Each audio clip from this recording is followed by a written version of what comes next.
이 시간 우리에게 주신 하나님의 말씀은 마가복음 1장 14절에서 15절과 마태복음 22장 37절에서 40절 말씀입니다.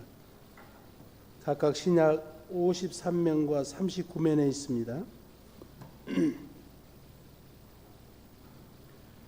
요한이 잡힌 후 예수께서 갈릴리에 오셔서 하나님의 복음을 전파하여 이르시되 때가 찼고 하나님 나라가 가까이 왔으니 회개하고 복음을 믿으라 하시더라. 마태복음입니다. 예수께서 이르시되 내 마음을 다하고 목숨을 다하고 뜻을 다하여 주 너의 하나님을 사랑하라 하셨으니 이것이 크고 첫째된 계명이요 둘째도 그와 같으니 내 이웃을 내 자신같이 사랑하라 하셨으니 이 두 계명이 온 율법과 선지자의 강령이니라. 아멘.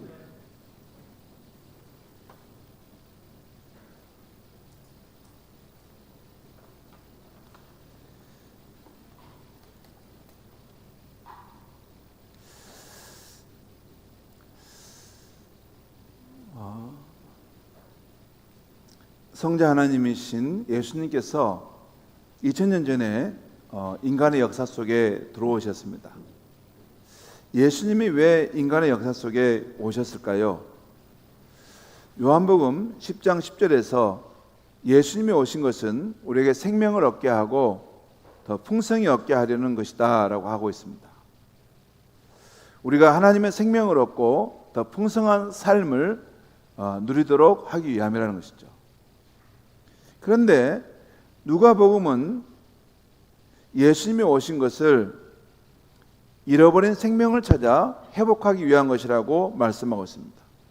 예를 들어서 누가복음 15장에서 예수님은 탕자의 비유를 통해 잃어버린 영혼을 찾아 회복하는 것이 하나님의 마음임을 보여주고 있습니다. 누가복음 19장에서 예수님은 죄인 삭개오의 집에 찾아가셔서 그를 구원해 주십니다. 그리고 자신이 온 이유를 잃어버린 자를 찾아 구원하려 합니다라고 말씀하십니다. 삭개오가 자신의 삶을 하나님께 돌이켰을 때 그의 인생은 회복되기 시작했습니다. 먼저 그의 마음에 하나님의 자녀가 되는 기쁨이 넘쳤습니다. 하나님의 나라의 다스림에 순종하는 사람이 될 수 있었습니다. 그 결과 소유의 절반을 가난한 자들에게 나눠주었고 남의 것을 속여 빼앗은 것은 4배나 갚아주고도 마음의 기쁨이 있었습니다. 성도 여러분, 요한복음의 관점은 예수님이 오신 것이 생명을 얻게 하고 풍성한 삶을 얻게 하려 한다고 말씀하고 있고, 누가복음의 관점은 잃어버린 자를 찾아 회복하는 삶을 살게 하려 예수님이 오셨다고 하고 있습니다.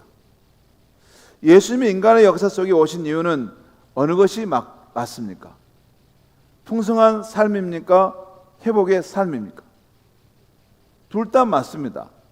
이것은 하나의 구원의 사건을 서로 다른 쪽에서 바라보는 것입니다.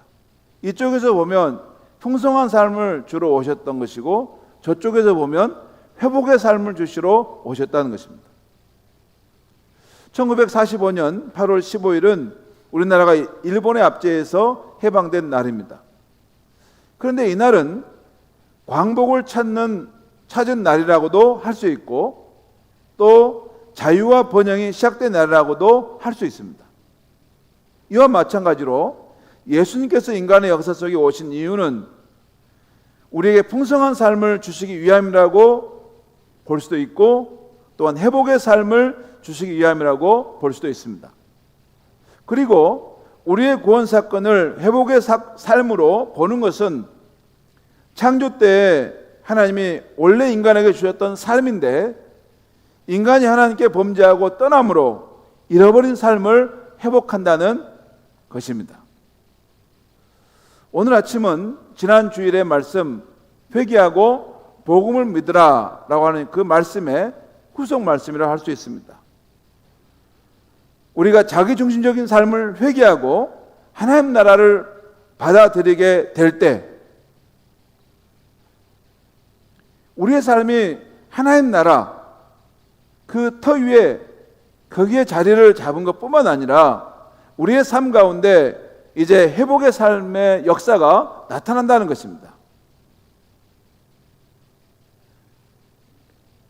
이제부터는 회복된 삶이 진행된다는 것이에요. 그 회복의 삶이 무엇일까 하는 것을 오늘 말씀에 드리려고 합니다.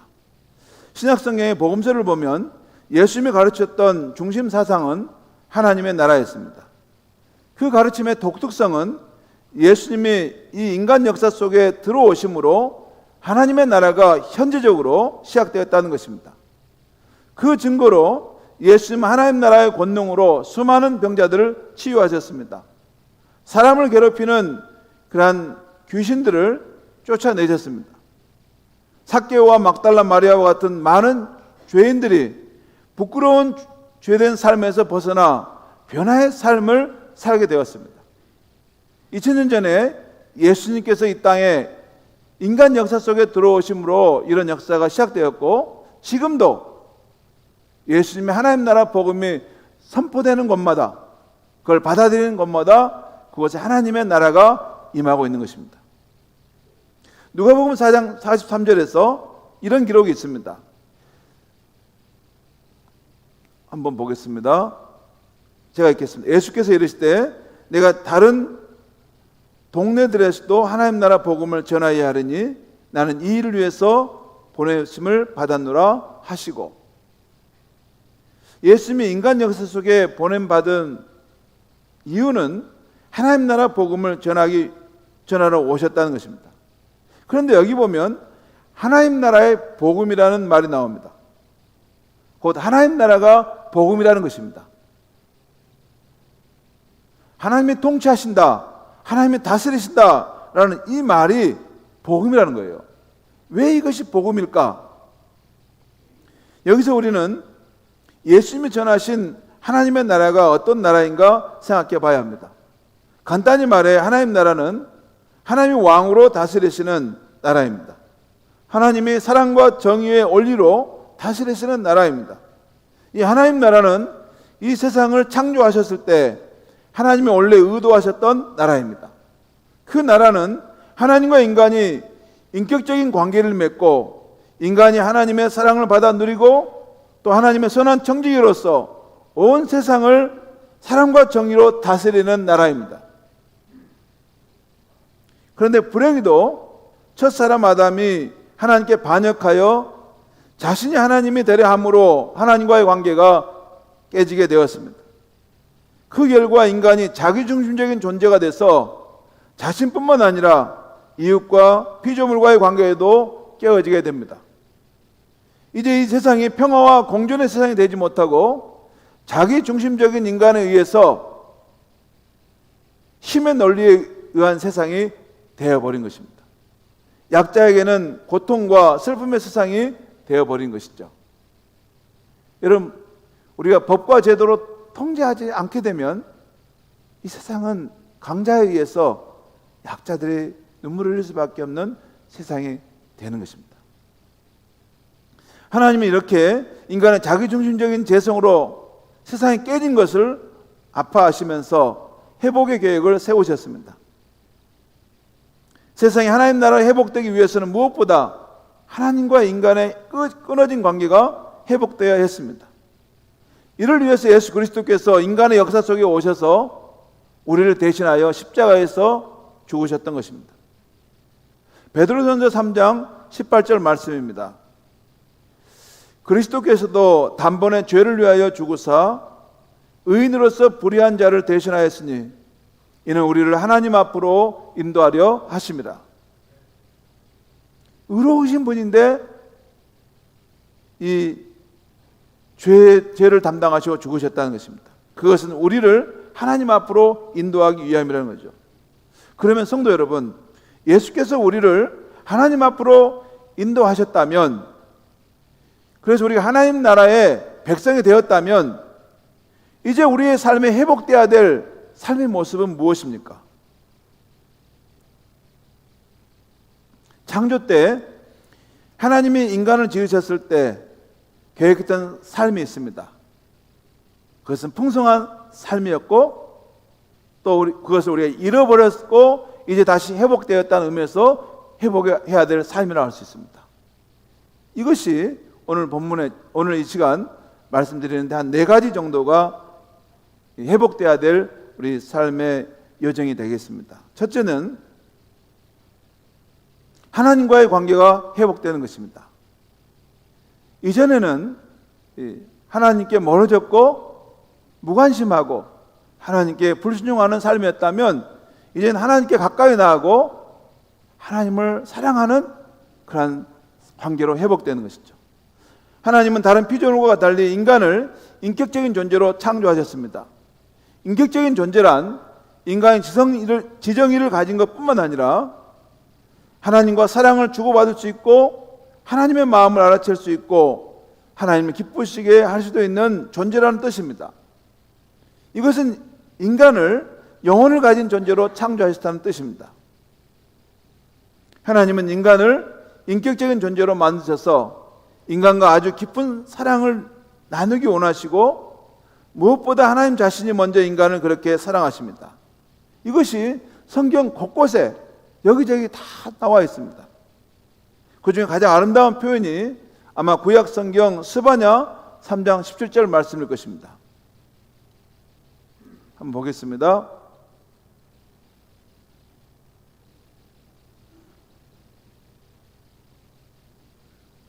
보겠습니다. 제가 읽겠습니다. 너희 하나님 여호와가 너희 가운데 계시니 그는 구원을 베푸실 전능자시라. 그가 너로 말미암아 기쁨을 이기지 못하며 너를 잠잠히 사랑하시며 너로 말미암아 즐거이 부르며 기뻐하시리라 하리라. 성도 여러분, 제가 자주 이 말씀을 하는 것은 이렇게 하나님께서 우리 각 사람을 사랑하시는 것이 하나님의 마음이기 때문입니다. 정말 하나님은 우리로 인해서 기쁨을 이기지 못하시고 우리를 잠잠히 사랑하시고 우리의 이름을 즐거이 부르며 기뻐하십니다. 이 말씀이 맞습니다. 이런 하나님의 무조건적인 사랑을 우리가 받고 우리 또한 하나님의 사랑에 반응하며 사는 것, 이것이 회복되어야 될 삶인 것입니다. 이것이 기독교의 첫 출발점이 되는 진리입니다. 예수님은 오늘 말씀에서 제일 중요한 계명이 무엇인가 물음받았을 때 내 마음을 다하고 목숨을 다하고 뜻을 다하여 주 너의 하나님을 사랑하라 라고 말씀하셨어요. 여러분, 이 말씀을 들으면 부담스럽잖아요. 아니, 어떻게 목숨을 다하고 힘을 다하여 뜻을 다하여 하나님을 사랑하라는 말인가? 너무 가혹한 요구 아닌가? 아닙니다. 이 말씀의 이면에는 하나님이 먼저 우리 각 사람을 이렇게 절대적인 사랑으로 사랑하신다는 것입니다. 하나님은 아무것도 안 주고 우리에게 요구하시는 분이 아니에요.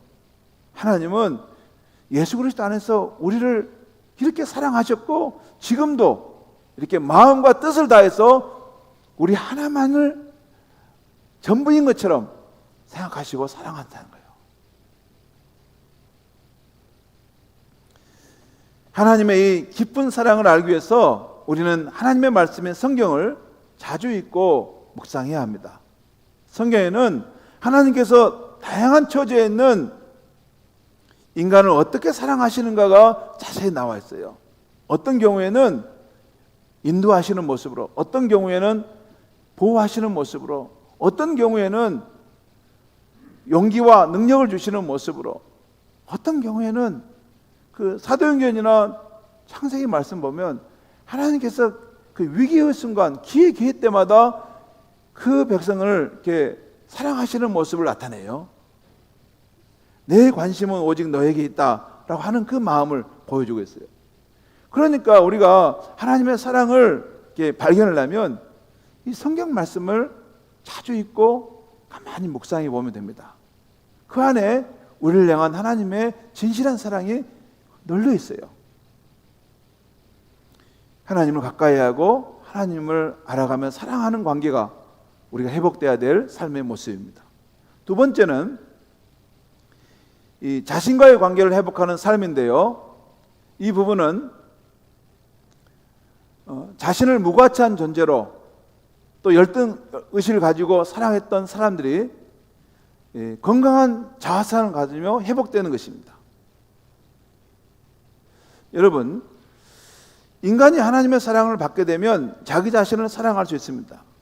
오늘 마태복음 말씀에서 예수님은 내 이웃을 사랑하라 하실 때 그 기준을 내 몸을 사랑하는 것처럼 사랑하라 했어요. 곧 자기를 사랑하는 것처럼 이웃을 사랑하라는 것입니다. 사실 자기를 사랑하지 못하는 사람은 다른 사람을 사랑할 수 없습니다. 그래서 건강한 자기 사랑이 참 중요합니다. 자기를 사랑한다는 것은 이기적인 사람이 되라는 것이 아닙니다. 앞으로 이 뜻을 더 깊이 제가 설명할 때가 있을 텐데요. 그게 아닙니다. 자기의 장점, 자신의 건강한 욕구를 잘 알고 격려하고 또 자신의 약함과 부족함을 인정하는 사람이 되라는 것입니다. 사람이 이렇게 자신의 있는 모습 그대로를 받아들이면 편안할 수 있는데 이것이 바로 건강한 자기사랑이라 할 수 있습니다. 이런 건강한 자기사랑은 우리를 무조건적으로 사랑하시는 하나님의 사랑을 받을 때 가능한 거예요. 여러분, 내 힘으로 사랑하게 되면 이기적인 사랑 안에만 머물 수밖에 없습니다. 그런데 우리 안에 넘치는 하나님의 사랑이 부어지게 되면 진정한 자기, 참된 자기, 건강한 자기를 사랑하는 삶이 가능해집니다. 이런 자신을 무가치하게 열등감 속에 두는 것이 아니라 하나님이 보시는 관점에 그 건강한 자신을 사랑하는 그런 삶을 사는 것이에요. 그게 회복의 길로 가야 될 것입니다. 세 번째는 이웃과의 관계를 회복하는 삶입니다. 이웃은 경쟁의 대상이고 내가 짓누려야 될 대상이 아니라 함께 공존하며 살아가야 될, 서로 사랑해야 될 대상이라는 것이에요. 이것이 우리가 회복되어야 될 것이라는 거죠. 사람이 자신을 건강하게 사랑하면 마음이 여유로움이 생깁니다. 자신과의 관계가 편안해져서 이제는 하나님이 나를 사랑하신 것처럼 내 옆에 있는 사람도 사랑하고 내가 특별한 것처럼 그 사람도 특별하다고 생각하게 됩니다. 오늘 말씀에 내 이웃을 내 자신과 같이 사랑하라는 이 말씀이나 또한 요한복음 13장 3, 4절에 예수님께서 내가 너희를 사랑한 것 같이 너희도 사랑하라는 이 말씀처럼 하나님은 원래 인간이 서로 사랑하며 살기를 원하셨던 것입니다. 여러분, 그렇기 때문에 예수님께서 내가 너희를 사랑한 것처럼 너희도 서로 사랑해야 한다 이 말씀을 하신 거예요. 하나님이 원래 그렇게 인간을 만드셨어요. 우리는 모두 누군가로부터 무조건적인 사랑을 받고 또 그렇게 사랑하고 싶어 합니다. 나의 장점을 인정해주고 나를 있는 모습 그대로 수용해주는 사람이 있기를 바라고 나도 그런 사람이 되고 싶어 합니다. 이것은 하나님이 원래 우리를 그렇게 창조하셨기 때문입니다. 제가 최근에 문자를 보내는데 격려의 차원에서 이모티콘을 보내곤 합니다. 그런데 참 신기한 것은 사랑해, 힘내, 당신 정말 잘해요 라는 이모티콘 하나를 보내면 상대방이 그렇게 행복해하고 또 답장을 보냅니다. 여러분, 이모티콘이 뭐예요?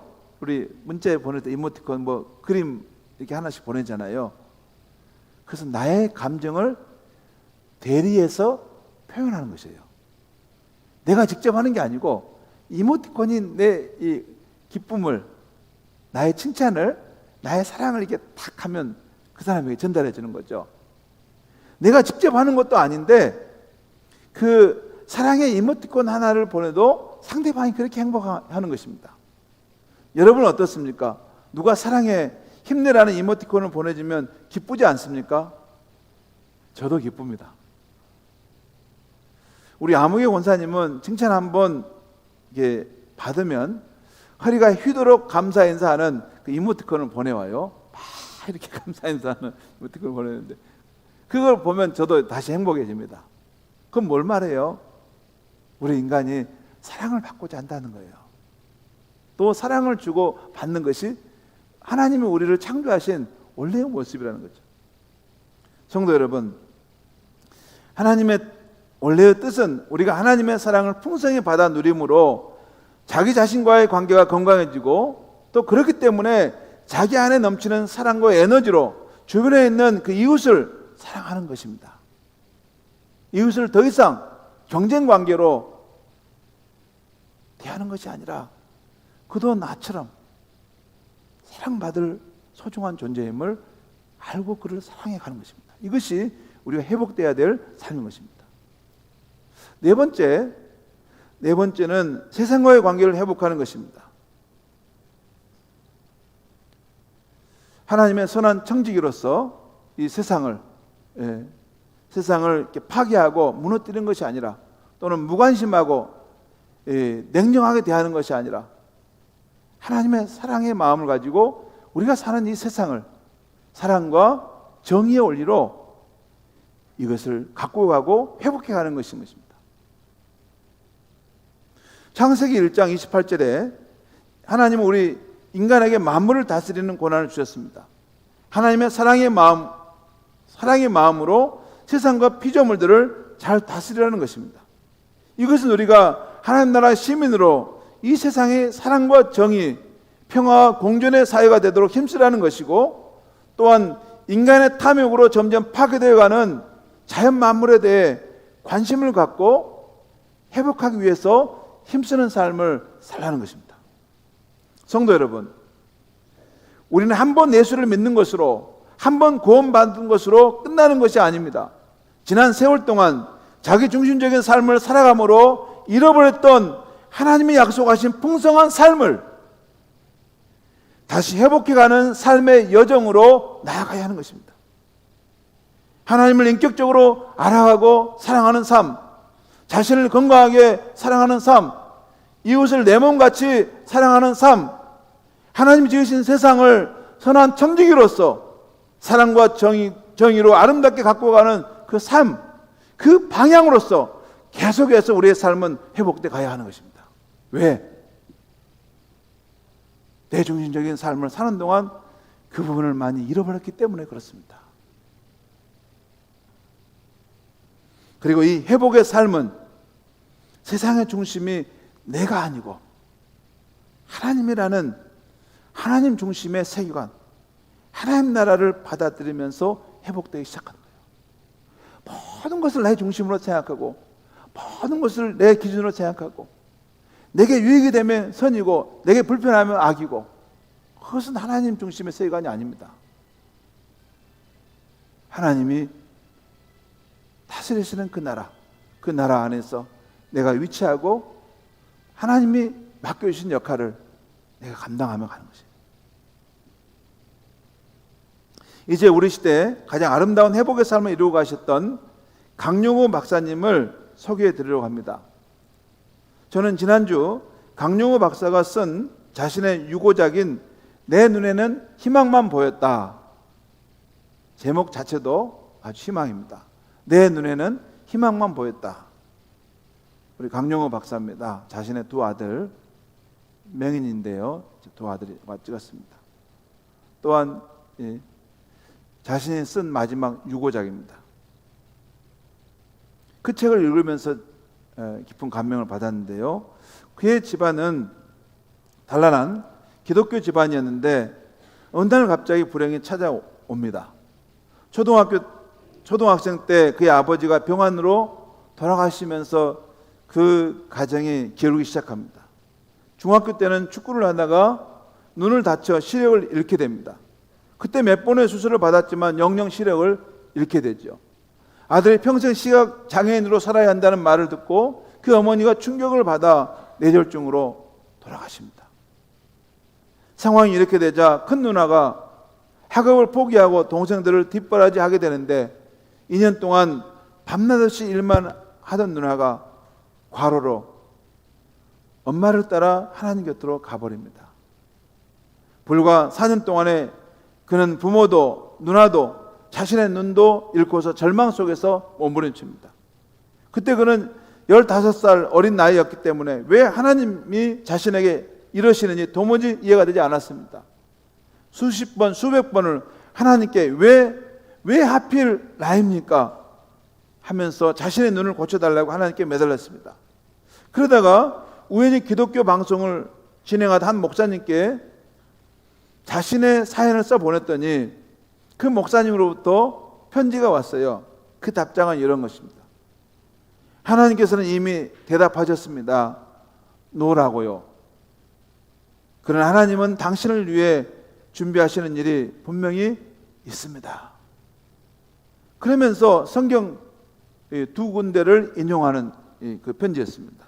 하나는 요한복음 9장의 말씀인데 길을 가던 중에 만난 맹인에 대해서 이 사람에게 하나님이 하시는 일을 나타내고자 하십니다 하는 예수의 말씀. 그리고 고린도후서 12장에 사도 바울이 자신의 육체의 가시를 없애달라고 할 때 하나님께서 내 능력이 연약함 속에서 온전히 나타난다고 하신 그 말씀, 그 말씀이 거기에 기록되어 있었습니다. 그런데 이 말씀을 보았을 때 놀랍게도 그의 신앙적 갈등이 끝났습니다. 그는 다시는 자신의 눈을 고쳐달라고 기도하지 않고 그 장애를 극복해야겠다는 발걸음을 내딛기 시작합니다. 그 이후에 맹인학교를 다니면서 연세대 교육학과를 지원하고 합격합니다. 또 미국으로 유학을 갑니다. 물론 단돈 $200만 들고 그 부인과 함께 갑니다. 그리고 많은 어려움 중에 교육학 박사를 얻고 나중에는 부시 행정부의 차관보로 한국인으로서 가장 고위직 공무원에까지 올라가게 됩니다. 그가 높은 공직자의 자리에 올라갔다는 것을 말하는 게 아닙니다. 그 차관보 일을 하면서 많은 장애인을 위한 정책을 준비하고 펼치게 되는 삶을 살았다는 것입니다. 불리한 환경을 극복하고 승리할 수 있었던 비결에 대해서 그는 이렇게 말했습니다. 자신이 남과 비교하지 않고 끝까지 갈 수 있는 무한한 비전과 목표를 세워 이를 매진했기 때문이라는 것입니다. 그가 한 가지 비전을 세우고 세 가지 인생의 목표를 세웠는데, 먼저 비전은 전 세계의 모든 절망과 좌절 속에 있는 사람들에게 희망의 불씨 하나를 지펴주는 삶을 살겠다는 것이었습니다. 그리고 첫 번째 목표는 대학을 가는 것이었습니다. 그런데 이 목표를 또다시 잘게 쪼개서 오늘의 목표, 내일의 목표, 한 달의 목표를 정해서 이것을 차근차근 이루어가는 성취의 기쁨을 누리면서 공부를 해간 것입니다. 두 번째 목표는 미국 유학을 가는 것이었습니다. 세 번째 목표는 행복한 가정을 갖는 것이었습니다. 그는 그 꿈을 이루었습니다. 곧 자신의 두 아이는 평범한 아이들이었어요. 하지만 큰 아들은 의사가 되어 아버지 눈을 고쳐 주겠다고 안과 의사가 되었고, 둘째는 미국의 대법관이 되어 흔들리고 있는 정의를 바로 세우겠다는 꿈을 갖고 변호사로 활동하고 있기 때문입니다. 강영호 박사는 그의 책 마지막에서 비록 자신이 장애인이 되었지만 축복받는 삶이어서 감사합니다 하며 지인들에게 마지막 작별 인사를 남깁니다.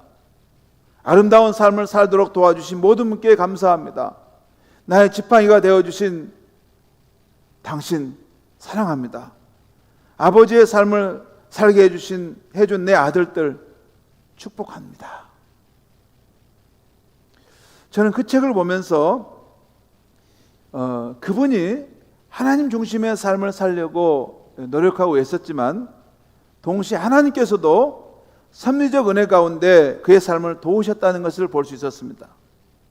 그런 책에서 사람이 변하는 것이 쉽지 않지만 그래도 사람이 변할 수 있다고 말하는 것을 봤어요. 사람이 변할 수 있어? 근데 그것은 어떤 계기가 있음으로 해서 일어난다는 것입니다. 우연히 찾아온 것 같은 어떤 계기가 그 사람에게 있을 때 달라진다는 거죠. 이 계기는 그 사람의 생각을 바꾸는 계기든지 주변 환경이나 뜻밖의 사람으로부터 오는 도움이라는 계기라는 것입니다. 그리고 그분의 책 속에 보면 그 축복된 삶을 살게 되는 많은 인생의 계기들에 대한 이야기들이 거기에 나와 있어요. 이런 사건도 있었습니다.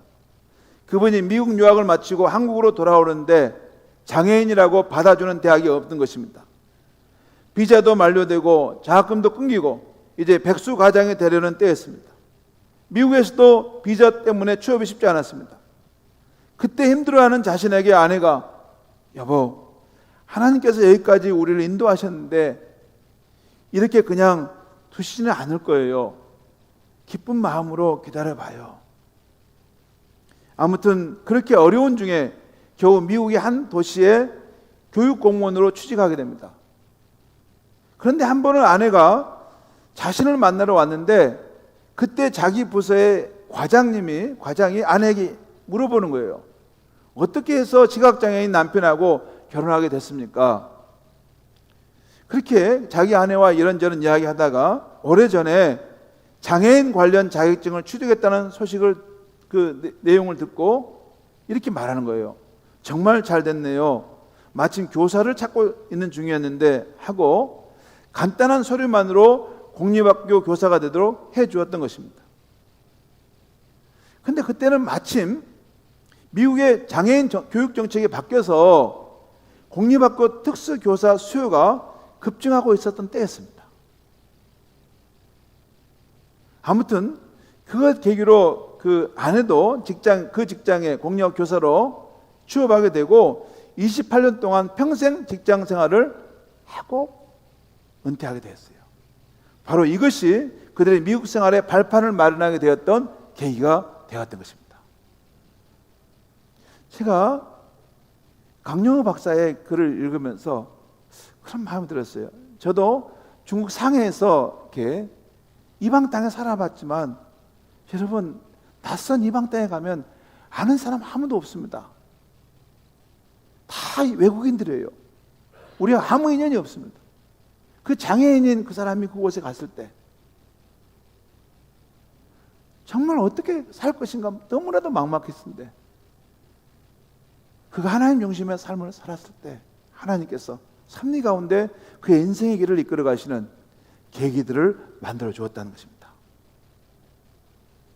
사랑하는 성도 여러분, 우리가 하나님 나라를 믿음으로 받아들이고 하나님 중심의 회복의 삶을 살려 할 때는 하나님도 역시 우리를 적극적으로 도와주신다는 것을 믿으시기 바랍니다.